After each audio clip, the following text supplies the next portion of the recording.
So, since we posted that stuff to YouTube and LordCat's site, apparently we have fans now.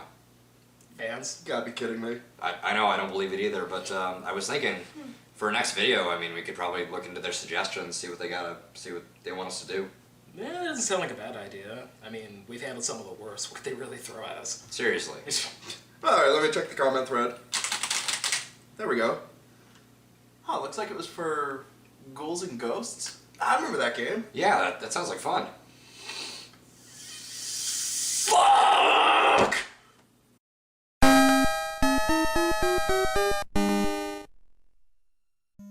Hate! Let me tell you how much I've come to hate Ghosts and Goblins since I began playing it. If I engrave the word hate on every single inch of my body, on every nerve cluster and bone marrow, on every single atom that composes my body, it would not equal 1/1000th of the hate that I feel for this game at this very microsecond. I hate Ghosts and Goblins with so much rage I had to rent some industrial storage containers just to hold my extra wrath. Hate! Hate! Now that we got that out of my system, let's continue on. Ghosts and Goblins is the epitome of unfair.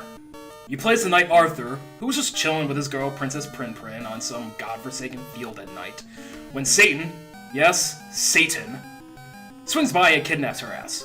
So naturally, like any bearded badass, he grabs his shiny plate mail and jousting lance to go mess some monsters up. The only problem with this is that Arthur is, well, a wimp. See, when he takes a hit, his armor flies off like it's made from the same shit as a crash test dummy, leaving him in his polka dot boxers and an uncomfortable erection. The next hit kills him, instantly, turning him into a pile of bones. Considering the screen is usually packed with enemies with unusual patterns, you're gonna die. A lot. Thankfully, Arthur has some power-ups to help him along his way, though it doesn't really ease the frustration level this hellish gauntlet will send you through. Arthur starts off with the javelin, showing that he's more of a decathlete than his skinny ass lets on, which flies straight and fast, but you can only have 3 shots on the screen at a time. The dagger is bizarrely the best weapon in the game, as it can be spammed in rapid succession and quickly stacks up the damage. The flame is just terrible, as once it hits the ground it bursts into flames, which means you can't fire any other shots. The axe is mostly terrible, being basically an unlit version of the flame, but it can go through multiple enemies, which is somewhat useful at times. Finally, the shield can destroy enemy bullets, fire about as fast as the dagger, and is the only weapon that can truly beat Satan. However, it has short range and doesn't work on some enemies, and you only find it late in the game, meaning it doesn't get much use until the very end. Like any platforming run-and-gun game on the NES, there are several score-increasing items and power-ups hidden in chests and dropped by enemies, most of which you won't really give 2 craps about. Moneybags and various statues will increase points that will just reset when you die, or turn you into a frog depending on its mood. The time extend disc puts on 30 seconds to your timer, which is about as useful as you'd expect. None! Sometimes you'll get a magician to pop out, which will turn you into a goddamn frog every time he hits you with his dazzling beam of inconvenience. Only rarely will you find the coveted armor upgrade, which gives you a fresh suit of armor. Even more rare is the 1-up, which, given this game gives you unlimited continues, means it's essentially worthless. Like so much crap in this game. Stage 1 starts you off with the instantly recognizable tune of the series and throws you into the heart of a graveyard and its endless horde of zombies.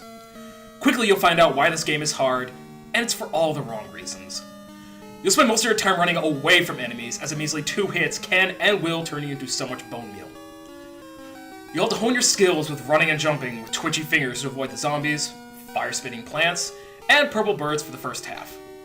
At the halfway point, you'll come across your most hated foe, the Red Demon. Don't try and fight him if you can help it. Just run and dodge him as best you can, and he will either glitch off-screen, or, more than likely, you'll die and reappear at the checkpoint. Either way, he's out of your well-combed beard. The second half introduces flying knights and flying burritos. I'm not even joking, just look at these things. They're holding a giant green onion and make strange squealing sounds, which is annoying as all fuck, but are easy to avoid. After avoiding taking a dip in the pond, you'll eventually come to the end of the stage, where the unicorn blocks your path. Yeah, he looks more like a cyclops, just run with it. This nasty dresser will waddle walk your way threateningly, sometimes jumping and spitting a fireball at you. He's easily taken out by ducking and mashing the dagger or javelin at him until he explodes into fruit punch mix. Grab the key, put on your new suit of armor, and we're on to stage 2. Stage 2 begins in a series of white pillars which resemble something. I don't know. Anyways, little demons will start floating after you the second you spawn, so your best bet is to hightail it out of there and kill whatever's in your way, avoiding Mr. Plantface as you do. After a long jump, you'll end up in the outskirts of a city where goddamn blue demons will pop out of some haunted apartments Henry Townsend didn't clear out in another, better game. Kill or avoid them before crossing into the big house filled with big men. Big men poop on you. No, I'm dead serious. They crouch above you and drop toxic donkey shits on your head if you stay in one spot too long. Aside from this lethal case of defecation, they will charge at you and take a whopping 10 hits to kill. Time your ascent up the ladders carefully, killing 1 or 2 of them to clear the way. Beyond that is the rest of the town, which only consists of terrible dive-bombing birds that will appear at the worst possible time as you try to jump from platform to platform. The boss here is not 1, but 2 unicorns. Fun! Expect to die several times before you kill these 2 chunk heads, but once you slay these capricious fiends, you'll be off to Stage 3. Stage 3 is divided into 2 sections, yellow and blue. You start off in the vile-colored yellow zone, which is not for the loading and unloading of passengers only. Unless you're the dead kind, anyway. It's really not difficult compared to the hell that was Stage 2, as you can only contend with zombies and a few monstrous stalagmites that spit fireballs at you, easily killed if you're patient. The blue zone is, well, it should be called the red zone, as it is packed to the gills with red demons! You're stuck with the unenviable task of navigating this twisted colon of clogged fire sauce packets, trying to avoid the many, many red demons that inhabit this place. It's a case of memorization, really. But if you're lucky, you might have to fight only one of them. Run away or fight the first 2 you come across, then pass up on the first ladder and instead climb the second one, heading right and dodging the 3rd demon. Take a huge leap off the edge, and when you land, you'll be stuck fighting one of the spindly little bastards. Take him out, and it's on to the boss, the dragon. I hope you don't have the javelin, because, guess what? It can't even hurt him! He's actually easy if you keep your cool and take your time, though. You can either chip away at his body or go straight for the head, which only takes 5 hits before turning to dust and barfing up the key for Stage 4. Stage 4 is somewhat of a reprieve of the outlandish difficulty that is Ghosts and Goblins. Not to say that it is easy, but it is definitely the low point of the game. Or as much as this goddamn shitfest will give you. The first half of the stage is a series of eyeball rafts that move up and down or left and right, testing your jumping and timing abilities. You can avoid much of the stage by sticking to the highest one, which tend to be the safest and go the farthest. You'll eventually come across a red demon, but for once the game actually gives you room to fight him, so unsheath your weapon and unleash all that pent-up frustration on his face. Hard. The second half is a dead man's run over a bridge spanning boiling hot lava, which happens to be filled with little demons and gouts of flames. Kill the demons when they appear, or otherwise you'll quickly be swarmed by them. Be patient and let them come to you. Another red demon sits cross-legged, contemplating the deep philosophical problems of the world. Oh wait, you glitched him into oblivion. Never mind. At the gates of Satan's castle is another dragon, so just repeat what you did in Stage 3 and you'll be on your way to storming the gates of hell.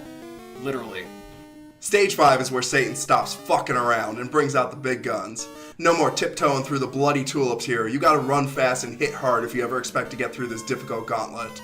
A never-ending swarm of little demons and flying burritos will bar your way, and to top it off, there are no longer any continue points. If you die, you start all the way back at the beginning. Expect and give no quarter, because Capcom sure as shit didn't. Bypass the first ladder and fight your way to the second one on the right, and ascend like your boxes were on fire to the ladder on the left. Avoid enemies that aren't a direct threat, since time is of the essence here. You'll find new enemies. Skeletons, which erupt from the ground if you get too close to their skulls. Kill them when you come across them, or else they'll jump and flail around like they're having a seizure. Hop over the gap, kill the skeleton, climb another goddamn ladder, and then go to the right ladder and avoid the red demon like the plague. If you want this to be easier, take the leftmost ladder. If you're a masochist, you can go ahead and take the right one. Both take you to Lucifer, who is not Satan. Somehow. He looks like a red demon on steroids, but don't let appearances fool you. He is not difficult if you keep a level head. If you duck when he swoops down, he'll just fly right over you, letting you stab him in the back repeatedly. The trick is to do so at the last possible moment so that he's level with your jumps, as otherwise he'll be too high to hit. He takes a measly 8 hits to kill, so as long as you don't have the flame or the axe, you'll be off to the dreaded Stage 6. Well, this is it, folks. The hardest level of possibly the toughest NES game. This lovely walk combines everything you've come to loathe about Ghosts and Goblins in one convenient package, with 20% more glitches.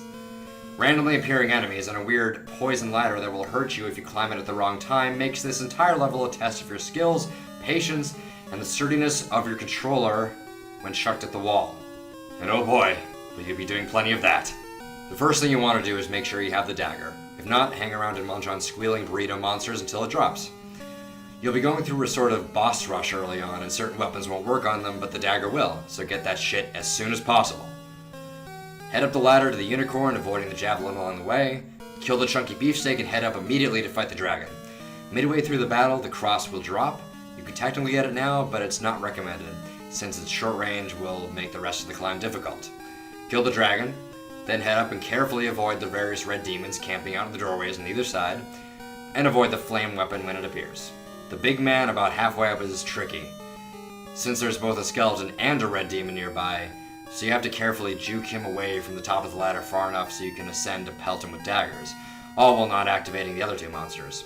You'll have to kill them eventually, so do so after the big man is slain and tromp your boxer-wearing ass to the ladder. Walking most of the way up will activate a red demon, so squirrel back down and take him out on fairer ground. Do not climb the ladder at this point, instead head back down and grab the cross, if you haven't done so already. Quickly now, we're on a timer here. Blaze a trail up through red demons, a big man, and a skeleton before facing off against... 2 Lucifers. Shit. Well, thankfully, you can draw one in at a time to fight them instead of both at once, so things aren't too horrible. Take on one at a time, and if you didn't time out, you'll be on to the last, the terrible, Stage 7. Dun dun dun! Dun dun.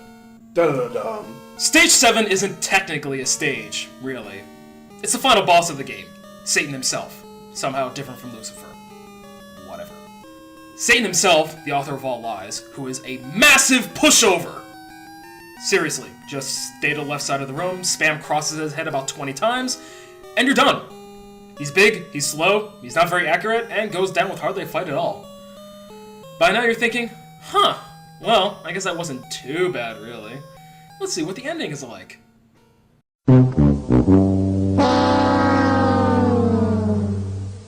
The game pulls this kind of shit on you. Yep, you have to go through this fucking game again, only this time it's harder, and all the way from the beginning, no less.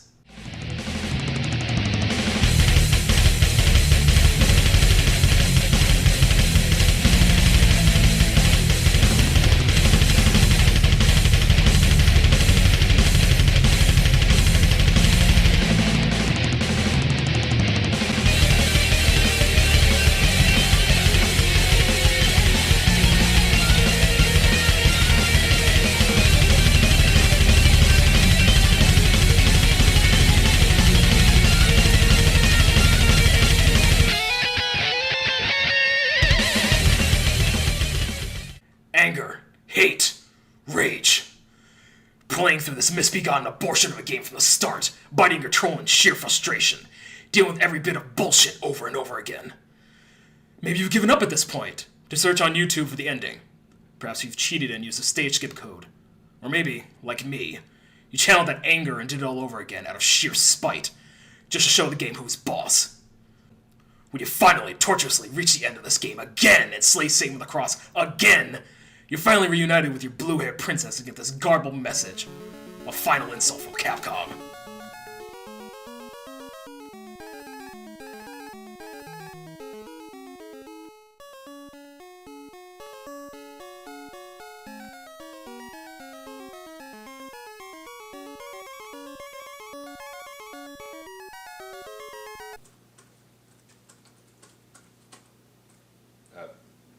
Is it over?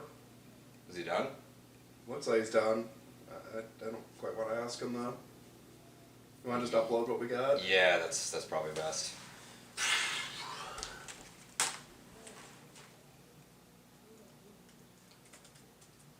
I've never seen an arrow like that before.